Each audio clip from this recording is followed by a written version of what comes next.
اگر سبسکرائب نہیں کریں گے تو کیسے جڑیں گے؟ اور ہاں، گھنٹی ضرور دبائیے گا ورنہ اگلی ویڈیو ضرور مس کر دیں گے۔ خلیفہ ہارون رشید کے دور میں بغداد میں ایک درویش رہتے تھے۔ اس درویش کا نام بہلول دانا تھا۔ بہلول دانا بیک وقت ایک فلاسفر اور ایک تارک دنیا درویش تھے۔ ان کا کوئی گھر، کوئی ٹھکانہ نہیں تھا۔ وہ عموماً شہر میں ننگے پاؤں پھرتے تھے اور جس جگہ تھک جاتے وہیں ڈیرا ڈال دیتے۔ بعض لوگوں نے انہیں مجذوب بھی لکھا ہے کہ اللہ کی تجلیات اور عشق میں مستغرق اور گم رہتے تھے اور اپنے ارد گرد کے ماحول سے بے خبر ہوتے تھے۔ بہت کم لوگوں کی طرف التفات کرتے تھے اور جب کبھی عوام الناس کی طرف منہ کرتے تو حکمت و دانائی کی بہت ہی عجیب و غریب باتیں کرتے، جس سے پتہ چلتا ہے کہ یہ اللہ کے بہت بڑے ولی کامل تھے۔ ان کا اصل نام وہاب بن عمر تھا۔ ایک مرتبہ کا واقعہ ہے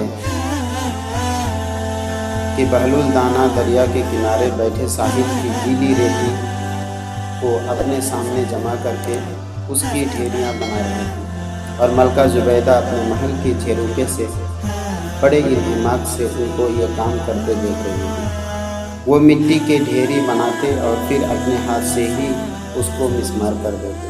ملکہ جھیروکے سے اتر کر اپنی سہیلیوں کے ہمراہ دریا کے کنارے آ گئی اور بہلول سے پوچھا، کیا کر رہے ہو بہلول؟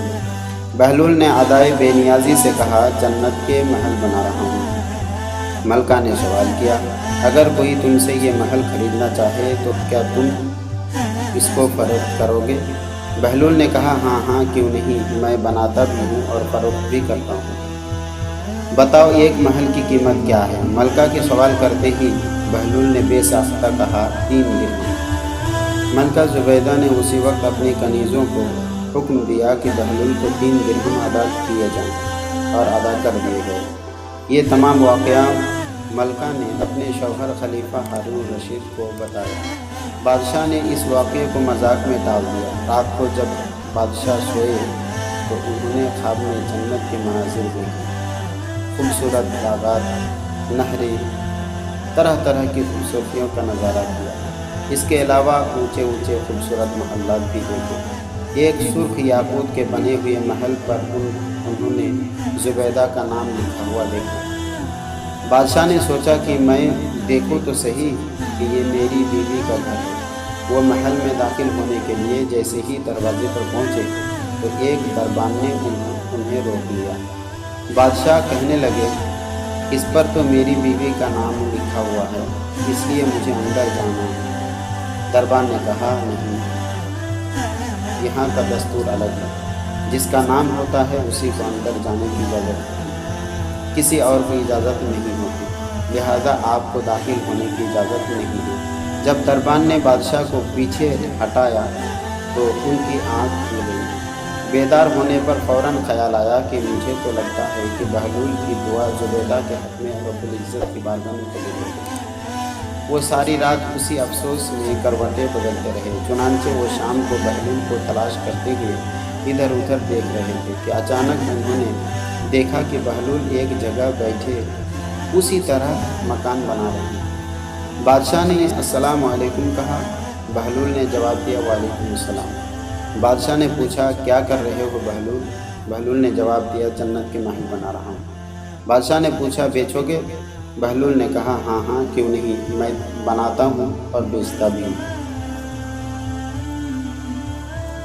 تو بتاؤ ایک محل کی قیمت کیا ہے؟ بہلول نے بے ساختہ کہا، تیری پوری سلطنت۔ بادشاہ نے کہا، اتنی قیمت تو میں نہیں ادا کر سکتا، کل تو آپ 3 درہم کے بدلے دے رہے تھے اور آج پوری سلطنت مانگ رہے ہیں۔ بہلول دانا نے کہا، خلیفہ کل بن دیکھے معاملہ تھا اور آج تم محل دیکھ کر آئے ہو۔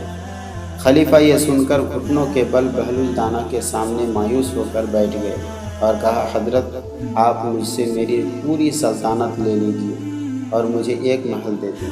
جب بہلول دانا نے خلیفہ کی عاجزی دیکھی تو کہا کہ میں تمہاری اس سلطنت کا کیا کروں گا؟